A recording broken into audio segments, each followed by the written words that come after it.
Winnie-the-Pooh, Chapter 3, in which Pooh and Piglet go hunting and nearly catch a woozle.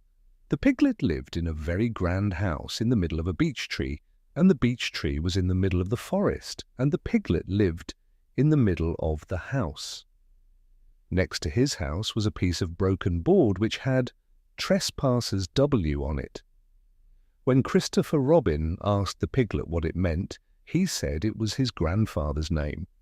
And had been in the family for a long time, Christopher Robin said you couldn't be called Trespassers W, and Piglet said yes, you could, because his grandfather was, and it was short for Trespassers Will, which was short for Trespassers William, and his grandfather had had two names in case he lost one, Trespassers after an uncle and William after Trespassers. "I've got two names," said Christopher Robin carelessly. "Well, there you are, that proves it," said Piglet. One fine winter's day, when Piglet was brushing away the snow in front of his house, he happened to look up, and there was Winnie-the-Pooh. Pooh was walking round and round in a circle, thinking of something else, and when Piglet called to him, he just went on walking. "Hello," said Piglet. "What are you doing?" "Hunting," said Pooh. "Hunting what?" "Tracking something," said Winnie-the-Pooh very mysteriously.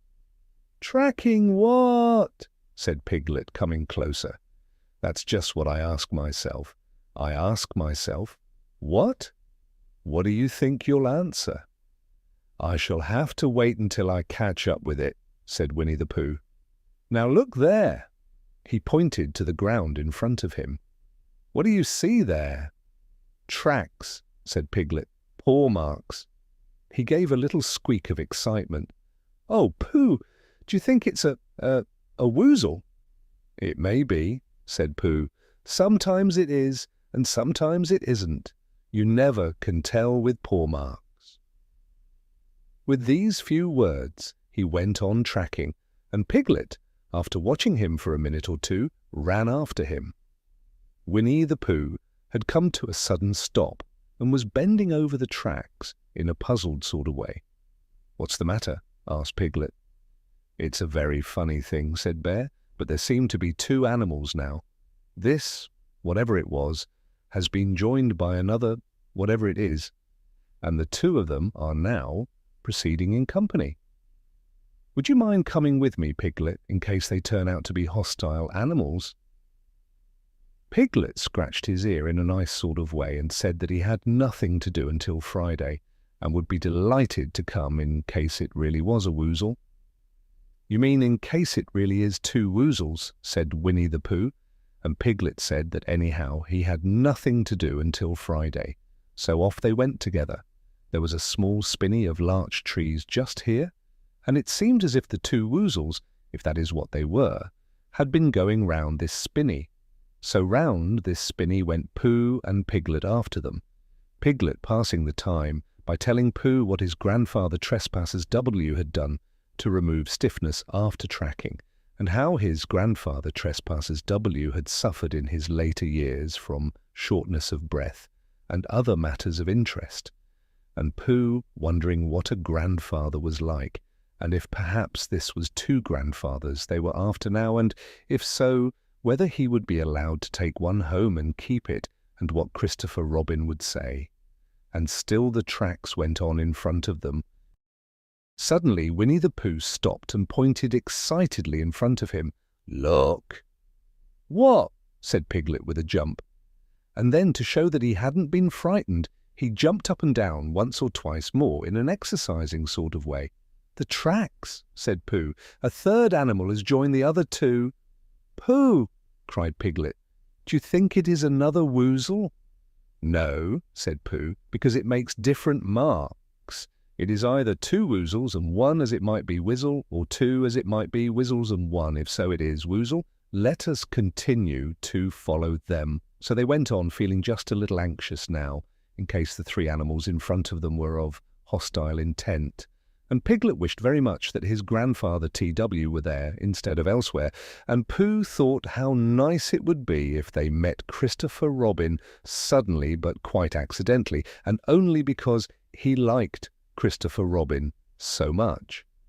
And then, all of a sudden, Winnie-the-Pooh stopped again and licked the tip of his nose in a cooling manner, for he was feeling more hot and anxious than ever in his life before. There were 4 animals in front of them. Do you see, Piglet? Look at their tracks. 3, as it were. Woozles, and 1, as it was. Whizzle. Another woozle has joined them. And so it seemed to be. There were the tracks, crossing over each other here, getting muddled up with each other there, but quite plainly every now and then the tracks of 4 sets of paws. "I think," said Piglet, when he had licked the tip of his nose too, and found that it brought very little comfort. "I think that I have just remembered something. I have just remembered something that I forgot to do yesterday and shan't be able to do tomorrow. So I suppose I really ought to go back and do it now." "We'll do it this afternoon and I'll come with you," said Pooh. "It isn't the sort of thing you can do in the afternoon," said Piglet quickly. "It's a very particular morning thing that has to be done in the morning, and if possible between the hours of—" "What would you say the time was?" "About 12, said Winnie-the-Pooh, looking at the sun. "Between, as I was saying, the hours of 12 and 12:05. So, really, dear old Pooh, if you'll excuse me, what's that?" Pooh looked up at the sky, and then, as he heard the whistle again, he looked up into the branches of a big oak tree, and then he saw a friend of his. "It's Christopher Robin," he said. "Ah, then you'll be all right," said Piglet. "You'll be quite safe with him. Goodbye." And he trotted off home as quickly as he could, very glad to be out of all danger again. Christopher Robin came slowly down his tree. "Silly old bear," he said, "what were you doing? First you went round the spinney twice by yourself, and then Piglet ran after you, and you went round again together, and then you were just going round a 4th time. Wait a moment," said Winnie-the-Pooh, holding up his paw. He sat down and thought in the most thoughtful way he could think. Then he fitted his paw into one of the tracks, and then he scratched his nose twice and stood up. "Yes," said Winnie-the-Pooh. "I see now," said Winnie-the-Pooh. "I have been foolish and deluded," said he, "and I am a bear of no brain at all." "You're the best bear in all the world," said Christopher Robin soothingly. "Am I?" said Pooh hopefully.